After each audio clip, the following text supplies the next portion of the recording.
Welcome to Let's Be Perfectly Queer, a queer podcast creating space to talk about all things queer.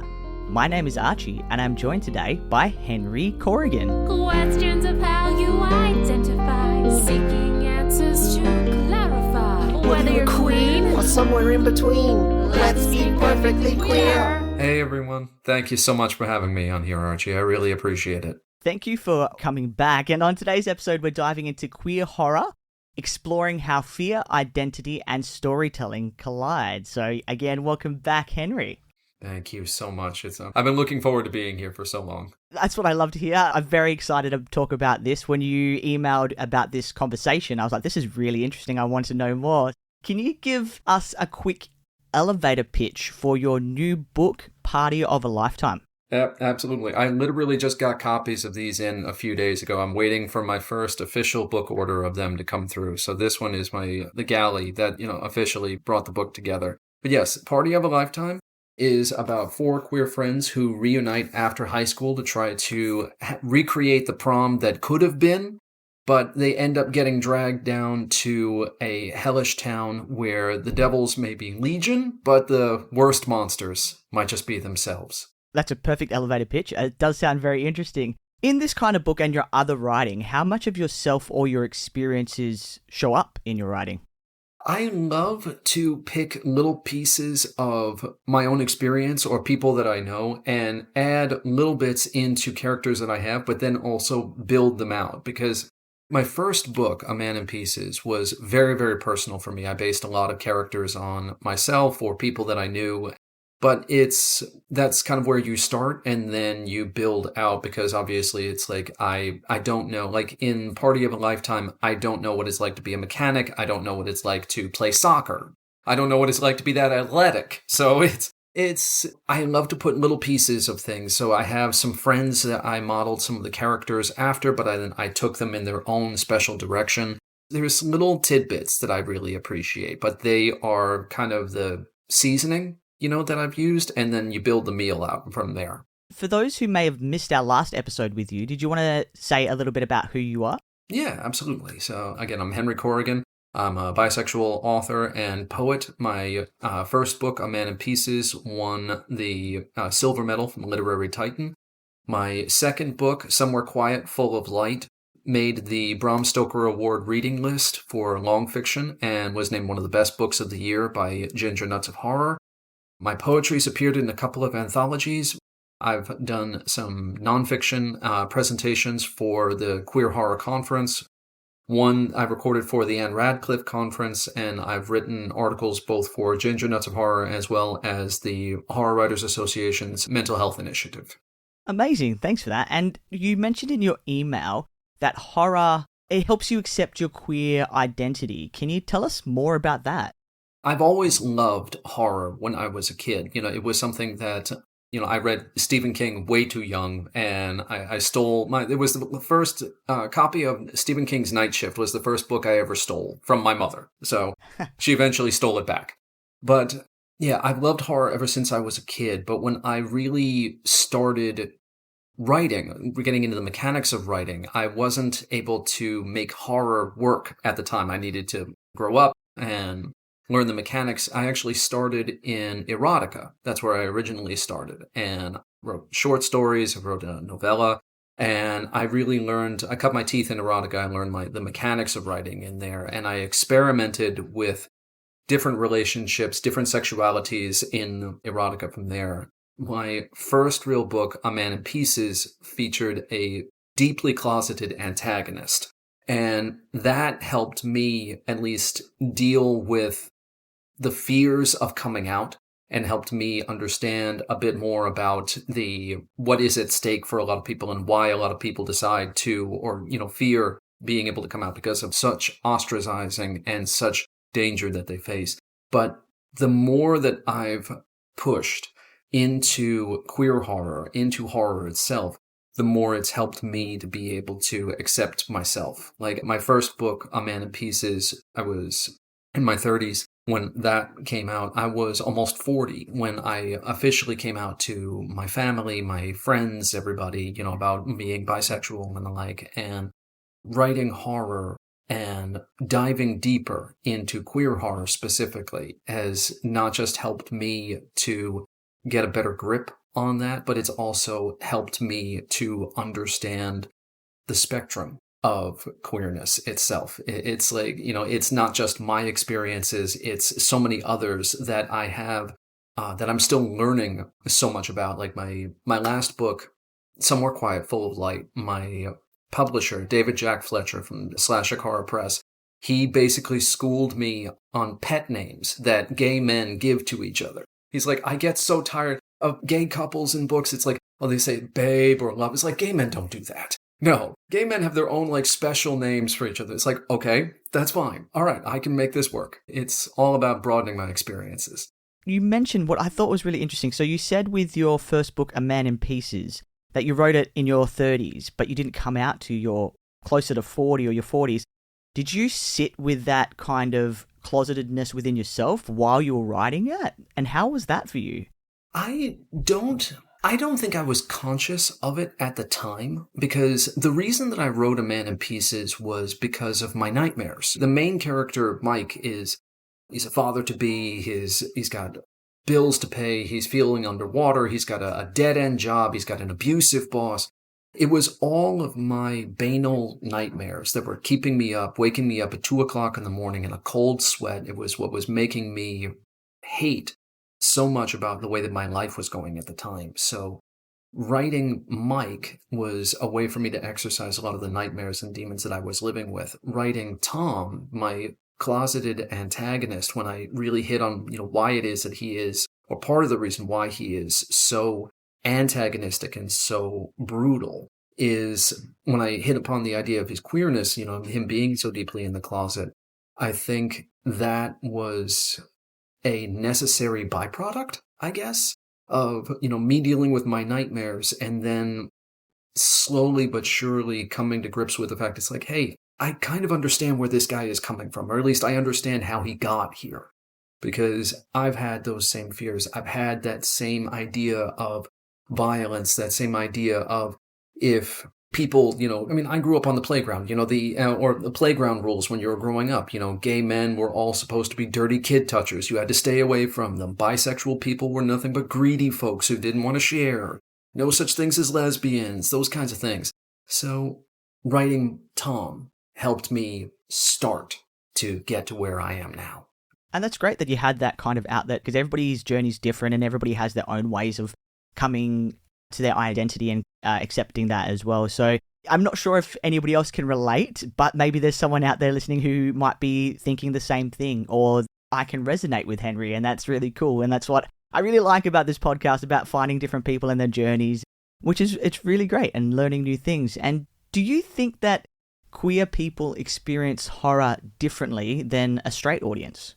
Yes, absolutely. Because horror and campiness is very much a foundation of horror. And, you suspend disbelief, things are exaggerated, things are much more, not just simply colorful, but things are, the stakes and everything are much higher in horror and everything. It's not just your life, it's your family, it's your friends, it's your soul, it's your mind that could be fracturing.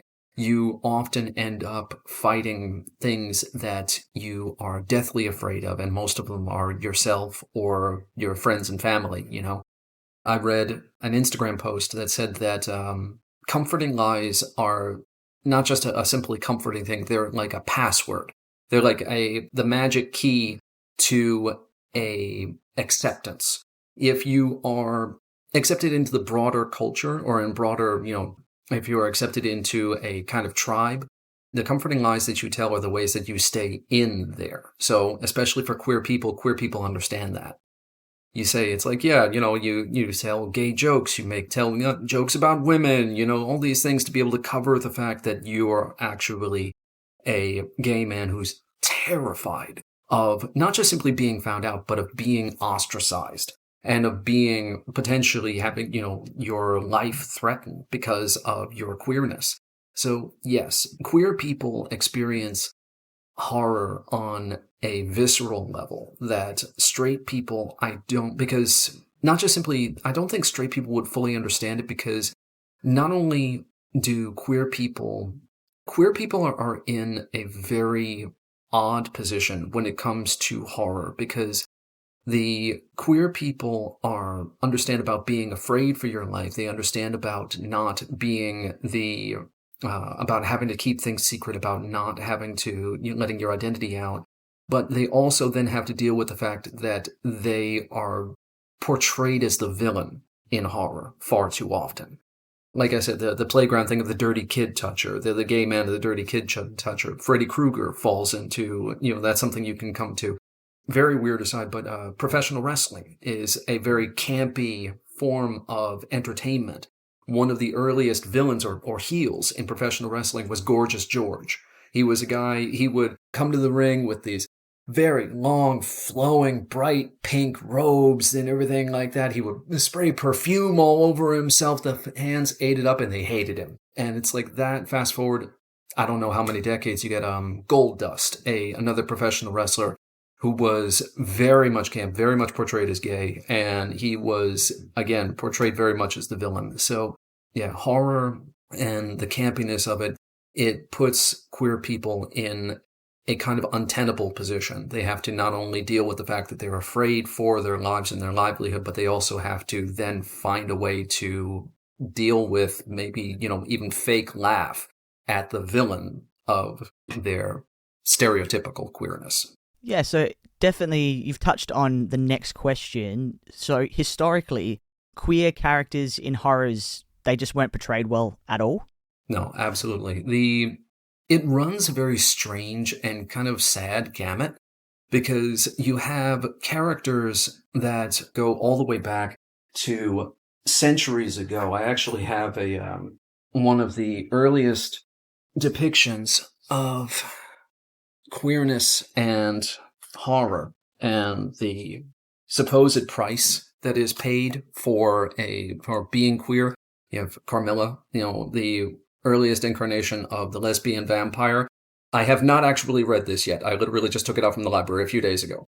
But yeah, you have Carmilla, the first instance of a lesbian vampire. You have Psycho, one of my favorite books, in which is Norman Bates is canonically kind of considered a straight man, but I would call him, in my mind, straight-ish because of the mothering instincts, the more feminine portion of his personality that his mother twisted over years to become the cross-dressing serial killer from Psycho, from the Bates Motel.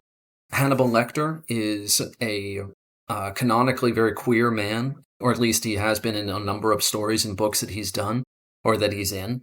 The idea of queerness and horror, it's only been within the last couple of decades that we've really started getting.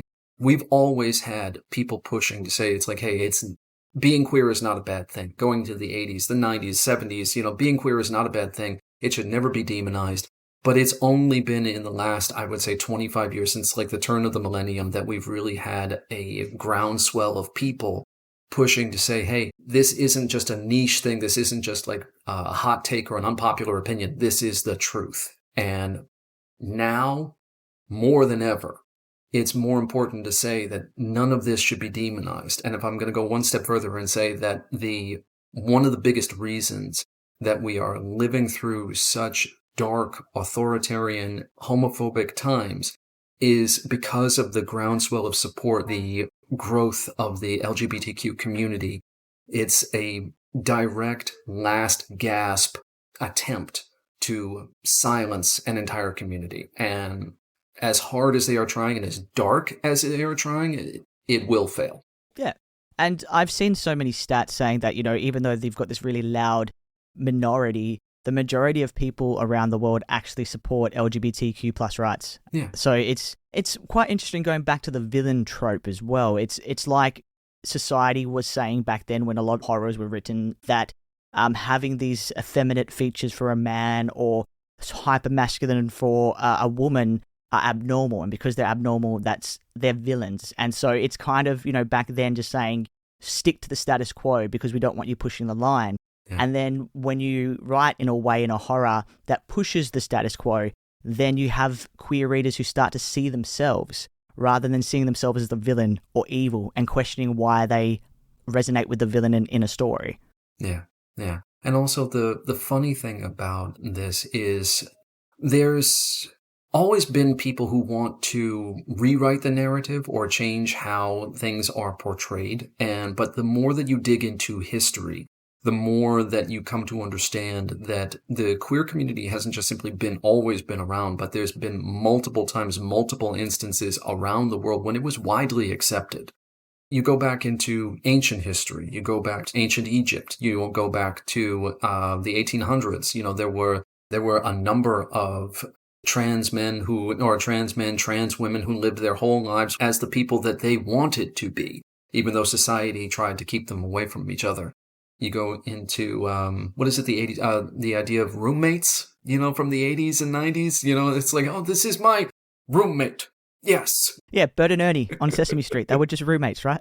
Yes. Yes, absolutely. Yes. Mm-hmm. In your email, you mentioned this beautiful quote.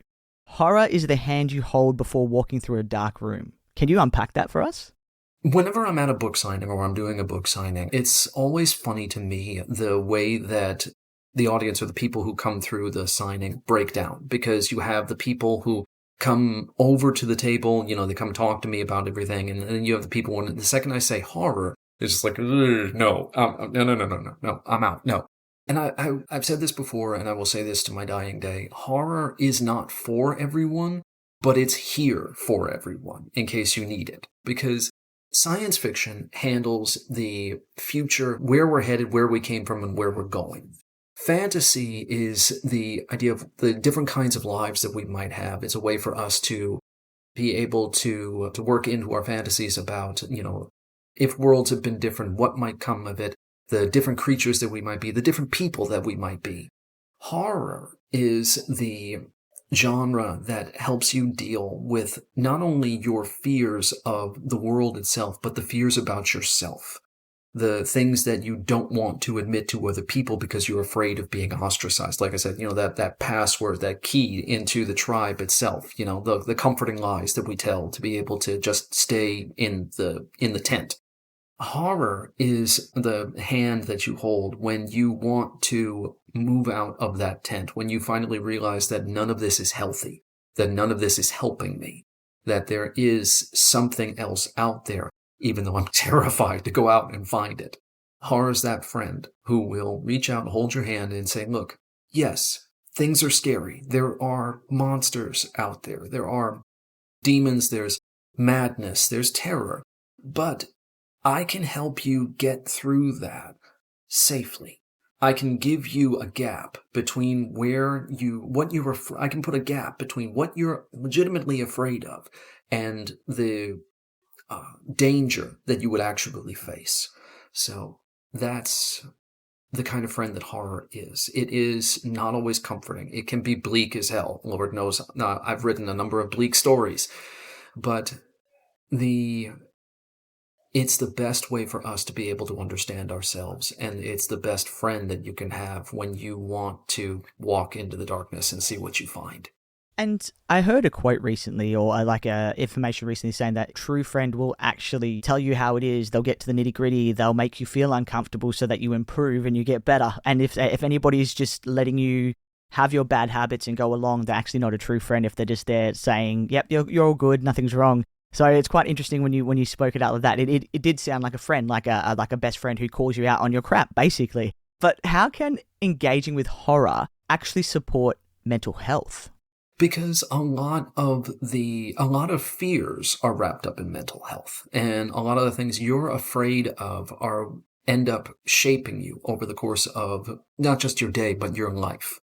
I'm a very obsessive person. I always have been. Every time I leave the house in the morning before I go to work, I have to test the lock on the door 10 times. It helps me get out the door. I have tried over decades to not be this person that I am, to not be so obsessive. And the only thing I've ever done is just replace one tic or one obsession with another. I am the kid who in high school would murmur to himself. I used to chirp, actually, a couple of times as a way to try to feel safe or have some control over things that were going on around me. Did not in any way, shape, or form make me popular. But the fears, the obsessions, the worry about how you're going to be perceived, how the kind of person that you actually are versus the story that you tell yourself at the end of the day, horror will help you figure that out. And I know a couple of people who've actually used horror novels and horror media as forms of therapy, like legitimate social workers who use it as forms of therapy for their clients, because any particular fear that you have, you can find some version of it in horror media, whether it's a book or a movie or a game, something that addresses it. Fear of death, fear of isolation, fear of discovery, that you're not as good of a person as you think you are. That's a very hard pill to swallow. Horror can help you do that. And horror can keep you from twisting yourself into knots over the course of your life, if you let it. That's so interesting. I never really thought about that. I was like, yeah, horror's there just to make you scared, but there's a lot more to horror than most people realize. Yes, horror is there, will scare you, horror will gross you out, horror will not make you think, but horror is born from the things that we all fear. So every single thing that we've ever been afraid of as humanity is in horror, and horror holds up a mirror to us. So whenever you open up about your fears and things that you're afraid of, you're opening up about yourself. By understanding that and not shying away from that, you can understand yourself, understand people around you, and help improve yourself, things. You can help make things a little bit better, if at least not just a little bit easier for people. Yeah, that's awesome. Before we get on to talking a bit more about your book, what do people say to you when they find out you write horror? Are they surprised? Are they shocked? Are they like, why? Like I said, when I'm at book signings, some people are like, horror, no. Mostly what I get is just the idea of, I'm not into horror. Horror is not my thing. I don't feel like being creeped out or anything like that. So there's no surprise, but it's always very revealing, the things that people will say to me, because especially for my first book, A Man in Pieces, what's funny is that far more people will be okay with going for Somewhere Quiet Full of Life, my gay haunted house novel, or my queer horror novel about, going to hell and everything like that. When I explain what A Man in Pieces is about the fact that, this overburdened father-to-be has to battle his abusive boss for last spot, a dead-end job. The fight leads one of them to murder. It's all about how the American dream can lead you to murder. So many people look at me and say, no, because I have enough of that in my life already. I don't want any more of it. And they walk away. The horror that you get into, or the horror that you gravitate towards, and the horror you stay away from, very telling about what people are living through. Yeah, so it's like when you have that supernatural element, some people are like, yeah, it's fake, it's make-believe, but when you have that real element that people can actually relate to, they're like, it's too real, it touches too close to home, I can't read it. Rod Serling was one of the people who, when he was, before he was crafting The Twilight Zone, he realized that he wanted to talk about real-world issues. He wanted to talk about racism and anti-Semitism and fascism, all of these things, but none of the television productions or anything like that wanted to touch him. None of the networks would touch him. He said that, if I set this whole story 1,000 years from now on an entirely different planet, I could probably sell it. Yes, I can do that. Okay. And that was how Twilight Zone was born. He was able to discuss racism and fascism, anti-Semitism under the cover of science fiction. So the supernatural elements, they can, like I said, the hand that you hold when you're walking through the room, that the supernatural elements and the things that you deal with can help you, get to where you need to be.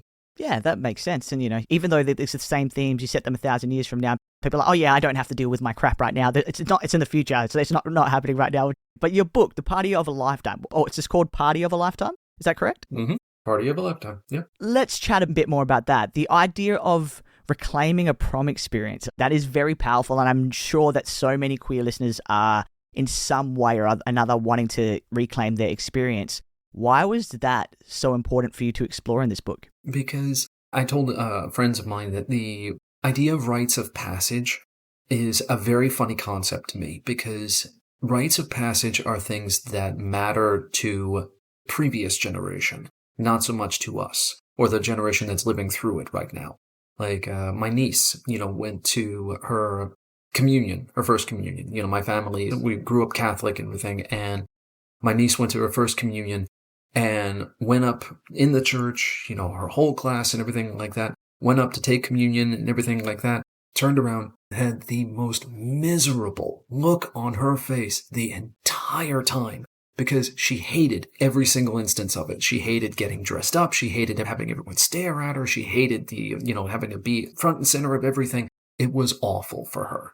And a lot of the ideas of rites of passage, especially something for young people like prom, having a date at prom, going to prom, not being allowed to go to prom, or not being allowed to bring the people that you want to bring to prom because of homophobia, because of racism, because of whatever it is.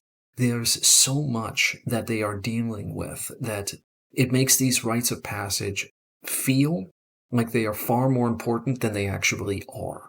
So I wanted to have my characters be dealing with the trauma of what they went through on prom night and wanting to reclaim it and recreate it in their way. It's like, look, we've been at college for a year.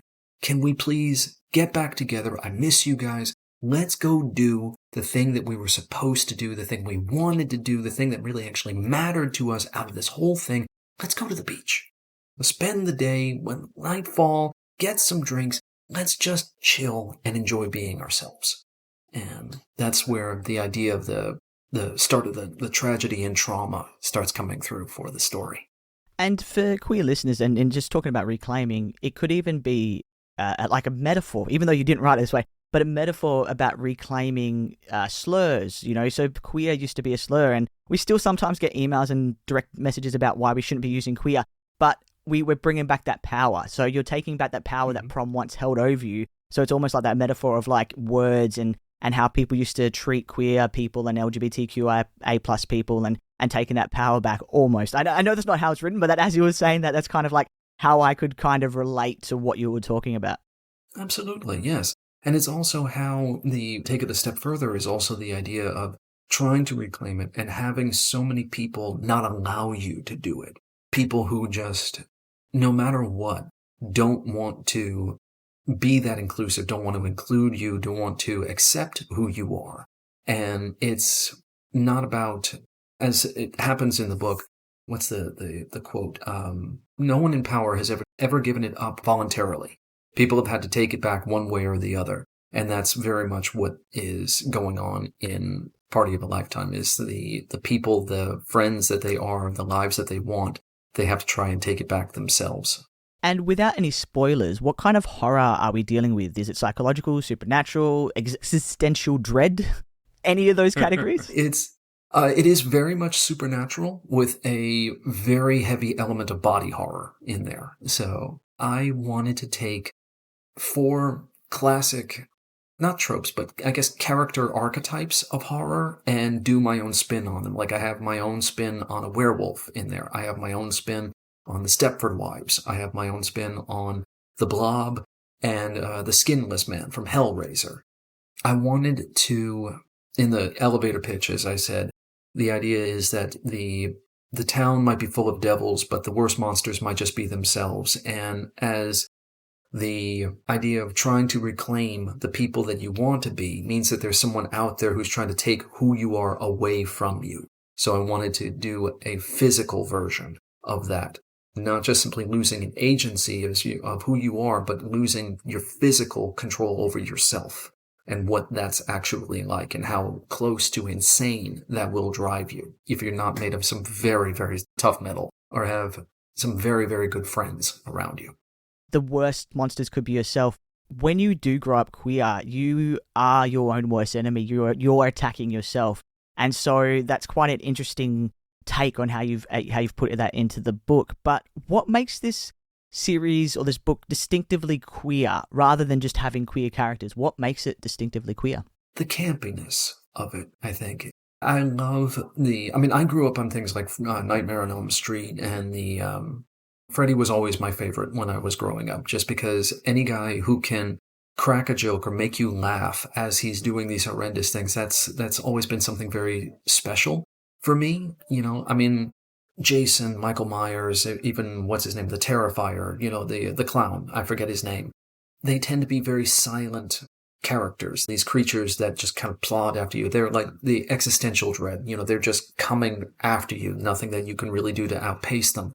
Freddy was the person who would drive you insane and then laugh at you about it. The campiness of it is something that I thought is definitely what makes it very queer, because the sass that's in the book, the loving noogieing. You hold someone's head, you love them to death, but you're also noogieing them at the same time.